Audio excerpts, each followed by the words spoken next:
in our banner Golden Turtle Entertainments on the special occasion of Balakrishna Garu's birthday. Thank you so much, Suresh Garu, for your encouragement and support. And Jain sir, thank you so much for being here today. It's really pleasure meeting you, sir. A big thank you to Chandrabose Garu and Beams Garu for making this incredible song. It's going to be a big blast and fans are going to enjoy a lot. Thank you so much, sir. Mansion హౌసేసినోడు మహానుభావుడు మందేసినోడు ఘనుడు mansion హౌసేసినోడు మహానుభావుడు. ఈ పాట ఇవాళ launch అయిందండి. నాకు నా ఫస్ట్ బర్త్డే ఫంక్షన్ జరుగుతున్న ఫీలింగ్ వస్తుంది. చాలా భయం వేస్తుంది నాకు. Firstly I would wholeheartedly thank Bheems అన్న. థ్యాంక్ యూ అన్న. థ్యాంక్ యూ సో మచ్ అన్న. Thank you so much for giving this song అన్న. నేను ఇంత ఎక్స్పెక్ట్ చేయలేదండి. ఈ పాట మీరు అందరూ అయినా ఆదరిస్తారని నమ్ముతున్నాను. సో జూన్ 8 మిస్ అవ్వకుండా మళ్ళీ ఒకసారి రిలీజ్కి రండి. Thank you. అక్కడ చూస్తున్నాను భీమ్స్ ఫర్ బాలయ్య అని. కొన్ని మనం చూసేటప్పుడు ఆనందాన్ని ఇస్తాయి, కొన్ని వాటికి పనిచేస్తున్నప్పుడు భయాన్ని ఇస్తాయి. ఈ సినిమాకి ఈ పాటకు పనిచేయమన్నప్పుడు చాలా ఇష్టంగా, చిన్నప్పటి నుంచి చూసిన హీరో కాబట్టి చాలా ఇష్టంగా పనిచేయాల్సి వచ్చింది. చేశాను. ఫస్ట్ నేను మనస్ఫూర్తిగా చెప్పాల్సిన విషయం ఏంటంటే, నేను ఇప్పటిదాకా ఎక్కడ చెప్పలేదు, నేను మణిశర్మ గారికి, అది కరెక్ట్ పదం నాకు తెలియదు ఎగ్జాక్ట్లీ, నేను ఏకలవ్య శిష్యుణ్ణి. ఆయన స్టూడియో ముందు ఒక చిన్న పార్క్ ఉంటే ఆ పార్కులోనే తిరుగుతూ ఆయన కనబడితే చాలు చూడాలి, ఆయన ఒకసారి కలవాలనుకొని కొన్ని సంవత్సరాల పాటు అక్కడ నేను మాటుగా దాని ఏమంటారు అక్కడ వెయిట్ చేసి ఆయన సినిమాకి ఆయన సంగీత దర్శకుతో ఒక్క పాటైనా రాయాలని ఎదురు చూసిన కొన్ని వందల మంది రచయితలు నేను ఒకడిని. బట్ నాకు ఆ అదృష్టం రాలేదు. కానీ ఆయన్ని చూసి పాటలు ఎలా చేయాలో నేర్చుకుని వచ్చిన వాడిని. ఈ పాట చేసినప్పుడు కావచ్చు, ఈ పాటకి మ్యూజిక్ ఇచ్చినప్పుడు కావచ్చు, ఆయన పూనరని చెప్పవచ్చు. ఆయన ఊహించుకొని, ఆయనని మనసులో పెట్టుకొని, ఆయనను ప్రేమిస్తూ చేశాను నేను. సో మణిశర్మ సార్, మీకు నా జీవితకాలం రుణపడి ఉంటాను. మీకెప్పుడు నా సాష్టాంగ నమస్కారాలు తెలియజేస్తూనే ఉంటాను. మీరు లేకుండా, మీ పాటలు లేకుండా నాలో ఇంత కమర్షియల్ పాటలు చేసే శక్తి వచ్చేది కాదు. మీ పాటల్ని చూసి నేర్చుకొని ఈరోజు ఇక్కడ నిలబడి మాట్లాడగలిగేంత ధైర్యాన్ని పొందాను, స్ఫూర్తిని పొందాను, గౌరవాన్ని పొందాను. సో మీ పాదాలకు నా నమస్కారం ఎప్పటికీ. ఇకపోతే గత కొన్ని సంవత్సరాలుగా ప్రయత్నం చేస్తూనే ఉన్నాను. పాట రాయరు. ఎన్నోసార్లు అడిగి చూశాను, బట్ అవ్వలేదు. ఎన్నోసార్లు ప్రయత్నం చేసి విఫలమయ్యాను. చివరికి ఆయన ఎట్లాగో పాట రాయరని తెలిసి, ఎందుకంటే ఆయనకున్న బిజీ స్కెడ్యూల్లో రాయరేమో అని నేనే భావించి పేపర్ బాయ్ అనే సినిమాలో ఆయన్ని సింగర్గా కూడా ఆగండి చెప్తాను. పేపర్ బాయ్ అనే సినిమాలో సింగర్గా కూడా పరిచయం చేశాను. కానీ దాని తర్వాత ఆయన నేను కలిసి పనిచేయడానికి సరైన సమయం లేదని ఈ ప్రకృతి భావించి ఉంటుంది, సరైన సమయం రాలేదని ప్రజలు భావించి ఉంటారు. అందుకే సరైన సమయంలో సరైన వ్యక్తిని కలిసి పాట చేసే అవకాశం వస్తుందని మీరందరూ గట్టిగా కోరుకొని ఉంటారు. అందుకే ఇక్కడ ఆయన ముందు నిలబడే అర్హత, అవకాశం ఏదీ లేని ఒక సామాన్యుడు భీమ్స్ ఆయనతో కలిసి పనిచేసే అవకాశాన్ని పొందాడు. సో ఈ అవకాశం మీరందరు ఇచ్చింది, మీరందరూ కోరుకున్నది. ఎందుకంటే నేను బలమైన ఒక సంకల్పాన్ని కలిగి ఉన్నాను. చంద్రబోస్ అనే పేరుని పలకడానికి కూడా సరితూగని ఒక భీమ్స్ చంద్రబోస్ సార్తో కలిసి పనిచేసే అవకాశాన్ని కల్పించినందుకు ఫస్ట్ బెల్లంకొండ సురేష్ సార్కి అండ్ గోల్డెన్ టర్టిల్ బ్యానర్కి అండ్ మీడియా ముఖంగా మీ అందరికీ, ప్రజలందరికీ నా 25 సంవత్సరాల కష్టానికి, నాతో పాటు కలిసి ప్రయాణం చేస్తున్న 25 ఏళ్ల పాటకి నేను మనస్ఫూర్తిగా దానికి దక్కిన గౌరవంగా నేను భావిస్తున్నాను. సార్, నా ప్రేమను చెప్పడానికి మాట్లాడదామంటే మీరే పాటలు రాస్తారు, మీరే మాటలు రాస్తారు. నా ఇష్టాన్ని తెలపడానికి, గట్టిగా చెప్పడానికి ప్రయత్నం చేద్దామంటే మీ ముందు నిలబడి మాట్లాడడానికి భయంగా ఉంటుంది. ఎందుకు ఇవన్నీ చెప్తున్నానంటే, నన్ను ఓయిరాజు కన్నుల్లో నువ్వే, ఓయిరాజు గుండెల్లో నువ్వే, ఓయిరాజు నిన్ను చూడకుంటే మనసాగదయ్యో, ఏ మంత్రమేసావయ్యో అని 2003లో నేను పాట రాస్తే దాన్ని గుర్తుపెట్టుకొని ప్రశంసించి నువ్వు జీవితంలో పైకొస్తావని చెప్పిన వ్యక్తి. నేను జీవితంలో చాలా కష్టంలో ఉన్నప్పుడు, సినిమా కెరీర్ పరంగా చాలా డౌన్లో ఉన్నప్పుడు, ఎటెళ్ళాలి ఏం చేయాలని తెలియనప్పుడు అర్ధరాత్రి అపరాత్రి ఒక 2 సార్లు కాల్ చేసి సార్ మీతో మాట్లాడాలని ఉందంటే ఆయనకున్న బిజీ స్కెడ్యూల్ని పక్కకు పెట్టేసి నాతో గంట సేపు మాట్లాడారు. భీమ్స్, ప్రతి మనిషికి ఒక రోజు ఉంటుంది. ఆయన రాసిన ఒక పాట ఉంది, మీ అందరూ తెలుసు, మౌనంగానే ఎదగమని మొక్క నీకు చెబుతుంది. ఆ పాట నాకు పాఠంలా చెప్పి ఈరోజు మీ అందరి ముందు నిలబడడానికి, నేను ఇవాళ మీ అందరి ముందు ఇలాగ గర్వంగా మాట్లాడడానికి నా వెనకాల ఉండి నడిపిన చంద్రబోస్ సార్కి మనస్ఫూర్తిగా ధన్యవాదాలు.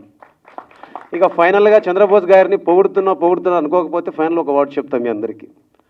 నేను పాటల రచయితగా ఉన్నప్పుడు నువ్వు పాటలు రాస్తే బాగుండదు అని ఆదేశ్ రవి అన్న అని ఉంటారు. ఆదేశ్ రవి అన్న చెబితే నేను మ్యూజిక్ డైరెక్టర్గా ట్రై చేస్తే నాకు సంగీతం చేసే అవకాశం వచ్చింది, నువ్వా నేనా అనే సినిమా. ఆ సినిమాకి నేను మ్యూజిక్ చేయడానికి నాకు అవకాశం వచ్చినప్పుడు చంద్రబోస్ గారిని కలిసి నేను ఈ సినిమాకి మీరు పాటలు రాస్తే బాగుంటుందంటే, చంద్రబోస్ గారికి చాలామంది కాల్స్ చేస్తున్నారు, తీయట్లేదు, కానీ తమ్ముడు మ్యూజిక్ డైరెక్టర్ అవుతున్నాడంటే నేను పాటలు రాస్తానని ఆదేశ్ రవి అన్న ఫోన్ తీసి ఆ అన్న ఫోన్కి ఆన్సర్ చేసి నా కోసం ఆఫీసుకు వచ్చి నేను ఈ సినిమాకు పాట రాస్తానని చెప్పేసి నాకు తోడుగా నిలబడి, ఆయన ఆ రోజు నా భుజం తట్టి ఉండకపోతే, ఆ రోజు నాకు వెన్నుదన్నుగా నిలబడి ఉండకపోతే ఆ అవకాశం నాకు వచ్చి ఉండేది కాదు. ఈ సంగీత దర్శకుడు భీమ్స్ మీ ముందు ఉండేవాడు కాదు. అలాగా నన్ను సంగీత దర్శకుడిని చేసిన వాళ్ళల్లో ప్రప్రథములు ఆదేశ్ రవి అన్న అయితే, దానికి వెన్నుదన్నుగా నిలబడి నన్ను ముందు నడిపిన నా ఇష్టమైన సార్ చంద్రబోస్ సార్, మీకు జీవితాంతం రుణపడి ఉంటాను sir. Thank you so much sir. ఇది అవసరం సార్, అంటే మీకు ఇష్టం లేదు బట్ నాకు అవసరం. మా తల్లిదండ్రులు చూస్తున్నప్పుడు అనుకుంటారు, అరే చంద్రబోస్ గారితో కలిసి నా కొడుకు పనిచేశాడు అని వాళ్ళు అనుకునేటప్పుడు నాకు అనిపిస్తుంటుంది. అభిమానం అనేది ఆనందాన్ని ఇస్తుంది, కానీ అభిమానం అనేది ఆనంద బాష్పాన్ని కూడా ఇస్తుందని ఇప్పుడే అర్థమైంది తమ్ముడు మాట్లాడుతుంటే.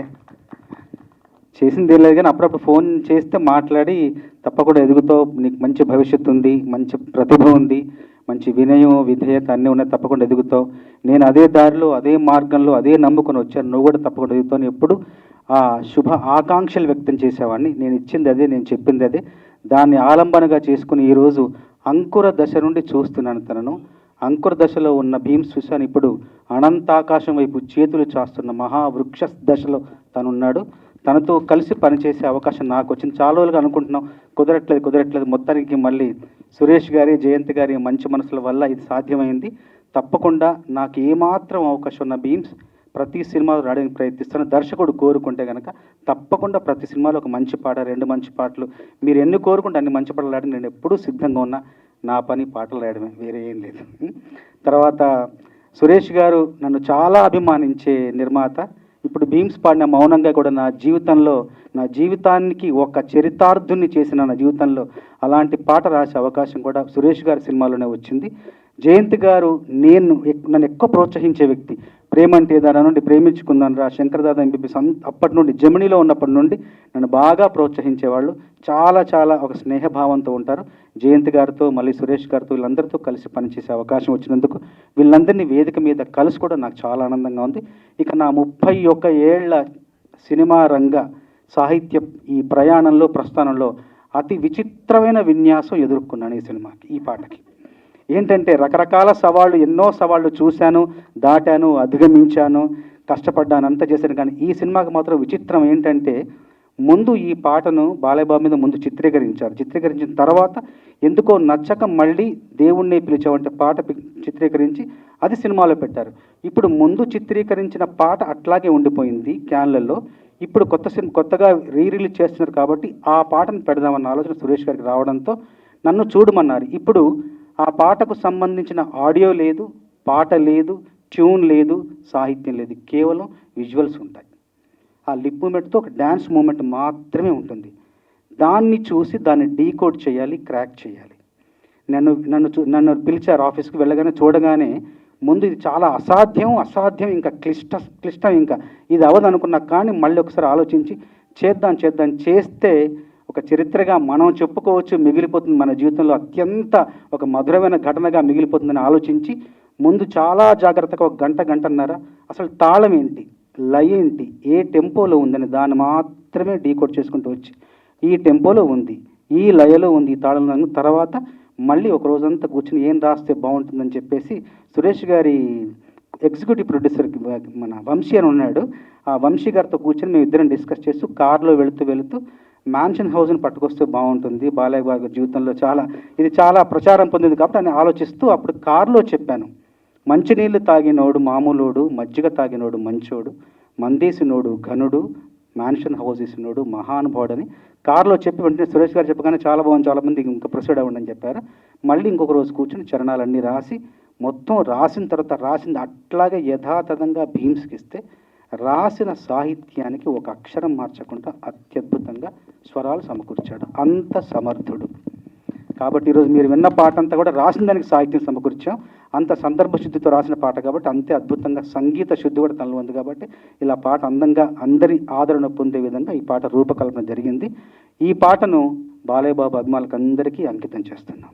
మ్యాన్షన్ హౌస్ వేసినోడు మహానుభావుడు, మందేసినోడు ఘనుడు, మ్యాన్షన్ హౌస్ వేసినోడు మహానుభావుడు, మందేసినోడు ఘనుడు, మ్యాన్షన్ హౌస్ వేసినోడు మహానుభావుడు, మందేసినోడు ఘనుడు, మ్యాన్షన్ హౌస్ వేసినోడు మహానుభావుడు, మహానుభావుడు, మహానుభావుడు, వన్నెవడు ఆపడు, మందేసినోడు ఘనుడు, మ్యాన్షన్ హౌస్ వేసినోడు మహానుభావుడు.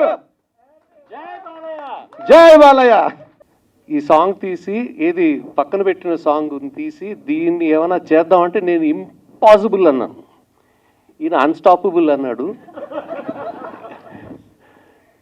అండ్ చంద్రబోస్ బీమ్స్ అనేసరికి ఓకే నో ప్రాబ్లం, అసలు I'm not even going to be involve, let the two of them do it అని చెప్తే extraordinary. Hats off to Bose and hats off to Bheems. అంటే ఇట్స్ అన్ ఇంపాసిబుల్ టాస్క్ అండి. నాకు తెలిసి long time back ఎప్పుడో విన్నాను, ఇళయరాజా గారు ఇలాంటిది ఏదో చేశారంట. బట్ అది కూడా ఏంటంటే not to steps and not to dance songs, but it was a montage song. So this is the first of its kind. Bose and Bheems, hats off to both of you and thank you very much. Velankonda Suresh గారి గురించి ఏం చెప్పాలి, already చాలాసార్లు చెప్పేశాను.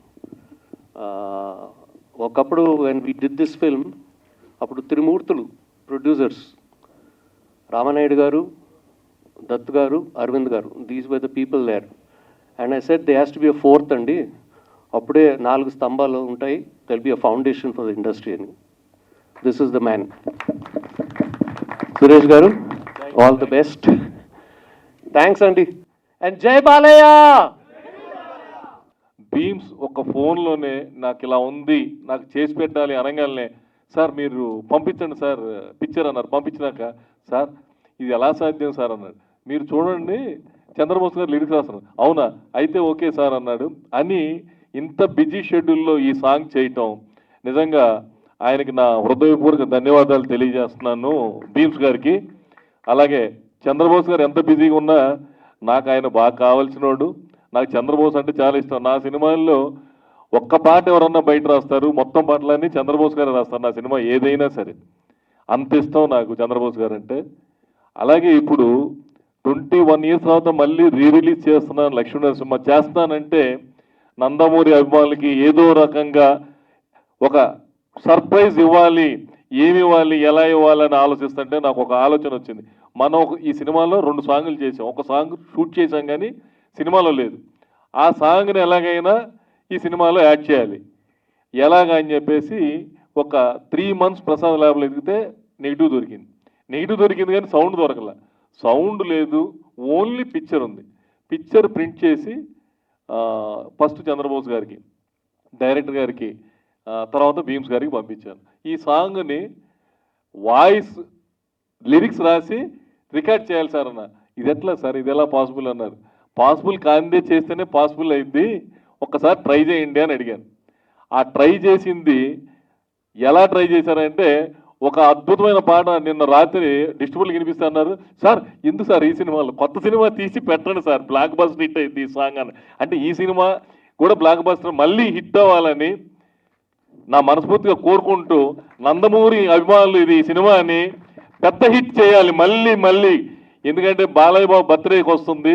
అలాగే ఇందులో ఒక కొత్త సాంగ్ ఉంది, ఎంతో 4Kలో ఎంతో కష్టపడి మన మౌనికా రెడ్డి, అభిలాష్ రెడ్డి గారు, వంశీ ఈ సినిమాని నా దగ్గర నుంచి తీసుకొని వాళ్ళు రెడీ చేసి 4Kలో దాదాపు 4-5 మంత్స్ నుంచి వాళ్ళు కష్టపడి, మీరు వాళ్ళు పడ్డ కష్టం మనకి స్క్రీన్ మీద, నేను అప్పుడు తీసిన దానికంటే ఇప్పుడు స్క్రీన్ మీద బ్రహ్మాండం కనపడుతుందంటే పిక్చర్ కానీ సౌండ్లు కానీ 4Kలో చేసి అద్భుతంగా చేశారు. మళ్ళీ జయంత్ గారిని చూస్తే ఆయన అప్పుడు ఎలా ఉన్నాడు, ఇప్పుడు అలాగే ఉన్నాడు. ఆయన అడిగా, సార్ కథ ఏదైనా ఉంటే మనం మళ్ళీ సినిమా చేద్దాం సార్, మీ ఎనర్జీ చూస్తుంటే అసలు వండర్ఫుల్ షాక్. ఆయన ఎప్పుడూ నవ్వుతూనే ఉంటాడు. ఆయనకి భగవంతుడు ఇచ్చిన వరం ఏంటంటే ఎలా ఉన్నా ఎప్పుడు అవతలను కూడా నవ్విస్తాడు, ఎప్పుడు నవ్వుతూ ఉంటాడు. ఆ గుండె ధైర్యం కానీ అది కానీ, మళ్ళీ ఆయన సినిమా మళ్ళీ రిలీజ్ చేసి ఆయన కూడా టక్కర దొంగ పెద్ద బ్లాక్ బస్టర్ చేయాలని మనస్ఫూర్తిగా కోరుకుంటున్నాను. బ్లాక్ బస్టర్ సాంగ్స్ ఉన్నాయి అందులో కూడా. అలాగే ఈ సినిమా ఇంత తక్కువ టైంలో నాకు మంచి సాంగ్ ఇచ్చిన భీమ్స్ గారికి మళ్ళీ మళ్ళీ మళ్ళీ నా హృదయపూర్వక ధన్యవాదాలు తెలియజేస్తున్నాను. రిలీజ్ చేస్తున్న మౌనికా రెడ్డి, అభిలాష్ రెడ్డి గారికి, వంశీకి థ్యాంక్స్ చెప్తూ, జయంత్ గారికి, చంద్రబోస్ గారికి థ్యాంక్స్ చెప్తూ సెలవు. Thank you.